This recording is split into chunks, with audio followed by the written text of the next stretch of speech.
You're not inclusive enough for a trans-satanic clothing line for kids? Well, clean out your locker. Well, that's kind of what everyone's doing, Target. In 10 days, your company lost $10 billion. So why is corporate America Bud Lighting themselves? Because this is about more than just money. The people who are forcing these companies to Bud Light themselves already have enough money. They have so much money, they're looking for things to do. Who are these companies? It's companies like Vanguard, BlackRock, the companies that own major stakes in Target or Disney. So with all that shareholder clout, they can force these companies to do whatever they want. They confess this is what they're doing. Behaviors are going to have to change, and this is one thing we're asking companies. You have to force behaviors, and at BlackRock we are forcing behaviors. What we are doing internally is, if you don't achieve these levels of impact, your compensation could be impacted. Okay, you have to force behaviors, and if you don't force behaviors, whether it's gender or race or just any way you want to say the composition of your team, you're going to be impacted. So we went from the customer's always right to screw you. This is all because rich white liberals on Wall Street feel guilty about being billionaires. So they force companies to go woke to pay off the social justice gods. And it's also brilliant class warfare. The peasants aren't going to storm the castle, if they think the rich guy that owns the castle's nice and lets everybody sparkle. Let's bring in Anson Frericks. He's a former Anheuser-Busch executive and co-founder of Strive Asset Management.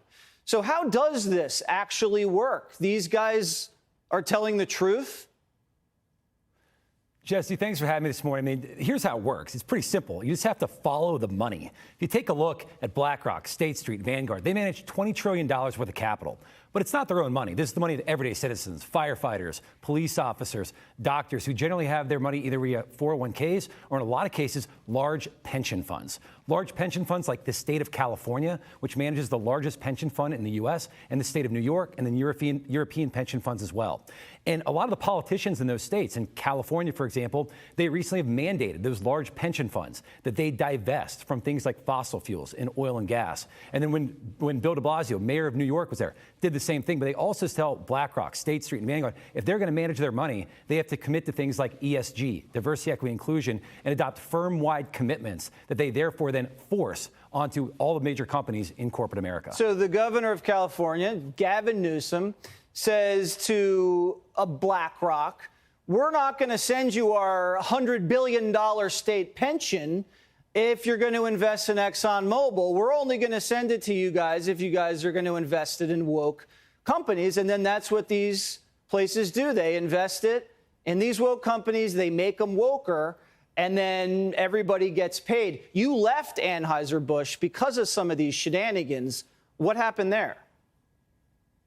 Oh, I left Anheuser-Busch, not necessarily because of Anheuser-Busch, but a lot of other companies. I was living in Atlanta, for example, during the 2021 time period, and you had the citizens of Georgia. They voted for representatives to make sure we could have election integrity laws. You have to have an ID to vote. And for that ID to vote, this seemed like it was a pretty logical law. I was kind of surprised in Georgia didn't have it. But what was crazy to me was that after the fact, BlackRock came out and they said, we're against this law. We think this is bad for democracy. This is bad for society. And they basically then had companies like Coca-Cola, like Delta, and heck, even Major League Baseball. They canceled an all-star game over this. And when I was seeing this was bad for capital markets, because instead of these companies just delivering soft drinks or heck, doing Major League Baseball, they're getting involved in these political issues. That's bad for these companies because they're alienating a lot of their customers, as we're seeing right now with firms like Anheuser-Busch. But frankly, it's bad for democracy as well. Citizens should be able to decide these things through free and fair elections, not necessarily with a small group of asset managers and CEOs that are telling individuals how to live their lives. Yeah, I remember when the left used to hate Wall Street, and now they love Wall Street because Wall Street's woke just like they are. Thank you so much for joining us. And it is true. You just got to follow the money. You can follow it every time to the truth. We appreciate you joining us. Thank you.